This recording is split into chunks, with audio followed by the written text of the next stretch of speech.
Hello and welcome to How to Create High Converting Landing Pages, a video series brought to you by Contenofy. My name is Josh and I'm the founder of Contenofy, a fractional marketing operation brand that focuses exclusively within the HubSpot ecosystem and integrated marketplace. This video series is a total of 7 short videos that break down learning the basics of landing page design to increase your conversion rates and build your database of contacts. So let's start breaking down and get into the best practices. Now, this next chapter title may be a bit confusing, but I wanted to match the trigger, conversion point, and follow-up pattern so the names seem fitting. But to keep things clear, what we'll be breaking down here are your landing page forms. A quick thought I wanted to share before jumping into the meat and potatoes is Joe from Casper sharing that by having an optional field called company, their conversion point was costing them $12 million a year. Honestly, why does a mattress company need to know what company you work for? Still scratching my head on this one. But anyways, let's jump into the details. When thinking about the design of your form, there really are only 3 key options: single column, multi-column, and hybrid. All 3 of these layout designs are pretty straightforward, but the reality is most forms are using a single column. Baymard Institute shares that only 16% of brands use multi-columns because they cause too much complexity. As an example of a single column form, later a social media distribution platform uses a single column form to capture conversion data for their webinars. Using a multi-column form, Cran, a competitive research platform, captures conversion data for their content downloads. Using multi-column forms isn't bad until there are a lot of fields you are requiring, and then the form just comes off overwhelming. But if you're only asking for a few pieces of information, multi-column forms can make the form seem a little bit easier to complete. Lastly, a multi-column form, HubSpot, a CRM and marketing automation platform, captures conversion data for their demos. Typically, when you see a hybrid form, it's because they have an odd amount of fields they are looking to capture. And it would look kind of weird if there was a column with only one field. Thanks, OCD. Not trying to throw any shade, but one form I saw recently that has had me scratching my head was from Lucia, a data enrichment platform. Their forms inputs were styled so they don't show up. Now, the first few are select drop downs, you can see the arrows, but that last field is text and you can't tell where you should be typing. It looks clean, but from a customer experience standpoint, it kind of frustrated me. What they do right though is another example of a form layout. This concept is what a lot of marketers are inspired to reach, but very few get there. This type of form layout is called a waterfall form.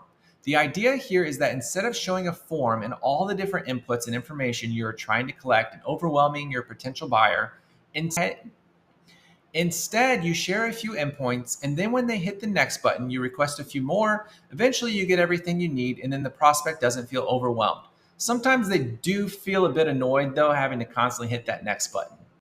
Moving on to labels and placeholder text, in both cases, the key here is providing enough context as to what you're expecting their answers to be without making the form look messy. Using white space in your forms is your best friend. I've had this argument so many times. People want to have their entire form above the fold, but when you smush all your inputs together, it can come off as confusing and overwhelming. Lastly, text alignment and proximity to the field. While it might not seem like it matters, it actually does. Most forms you see on the internet put their labels on top of the input, but the important thing to remember here is making sure it's clear which label goes with each input. Having someone put their first name in the company field is going to cause some issues in your CRM. As an example, going back to HubSpot, you'll see all their labels are top of the field and they're using white space to their benefit, so the form looks organized. Thinking about your placeholder text, what you want to think about here is even though this makes your form look really clean, not having labels, and instead relying only on placeholder text, the reality is once they add their text to the field, this placeholder text disappears and they no longer know what they're being required to provide. Now, this might be okay if you're just looking for an email address, but if you have multiple inputs, it's probably going to look odd once they have it all filled out. Best practice, keep the labels. Next to last, at least for your form design, is autofilling. Once you have a potential buyer cookied on your website, you'll have the ability to pre-fill data you've collected into your forms. Best practices, it's safe to pre-fill common data such as first, last, and email, but for that more sensitive stuff like a phone number or credit card information, it's probably best to request that with each form. If you're requiring input to have a certain pattern, you'll see this a lot with email address and phone numbers. Try to rely on software to do this formatting on the back end versus trying to get your potential buyers to do it themselves.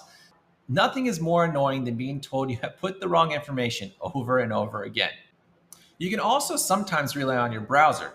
Google Chrome's browser stores a lot of information that you can tap into and skip the form altogether. You'll also see SaaS brands allowing people to use their social media to submit all the information needed as well. The last thing to process, and this is the real tough one, is the amount of endpoints you'll be using on your form. Sorry for the pause, but I'm having flashbacks. Painful. This shouldn't be that big of a deal to understand, but for some reason, a lot of companies want to use a lot of inputs and then wonder why they aren't seeing conversions. There are four things to remind yourself of here. First, less is more, and most forms only have 5 inputs. Second, what are you trying to offer? The more valuable it is, the more you can ask. If you're sharing an ebook or an infographic, asking a whole bunch of questions probably isn't going to happen. Thirdly, where are your potential buyers in the customer lifecycle? If you just met them, ask for an email only. If you're about to convert them into a sales qualified lead, it's safe to ask for more information. Lastly, going back to the Lucia example, use waterfall forms if you want to ask for a lot of information. Also remember that your potential buyers are probably going to fill out more than one form as they engage with your brand. As they fill out different forms, you can always ask for different information. Sharing some examples, Gong, a sales strategy and execution platform, only requires an email address for all of their content download. Frontify, a brand management platform, asks for a lot more information for their demo requests. Knowing this data is needed to qualify a potential buyer, they can ask for it. Lastly, make filling out your inputs easy. Use radio buttons and select drop-downs carefully. Remember, a lot of people are filling out these forms using their mobile devices, so our fingers don't always click on the things we want them to.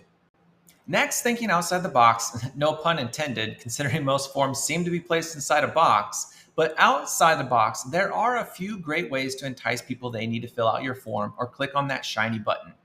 The first is social proof. We've all seen the star ratings, third-party reviews, countdowns, and G2 badges. But the reality is this stuff works because few people in this world like to be the first. Most of them want to know someone has gone before them, they're still alive, they won, and maybe I can too.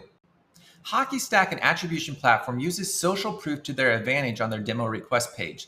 Not only are they using their badges, but they also pull in the logos of other companies that are seeing success using their platform. HeyReach, a LinkedIn messaging software, uses giant reviews on their free trial page to build trust that their platform delivers results. Now that you're armed with the questions and the things you need to think about when creating your form, let's move on to crafting a great call to action that makes people skip the hesitation and instead take action. I hope to see you there.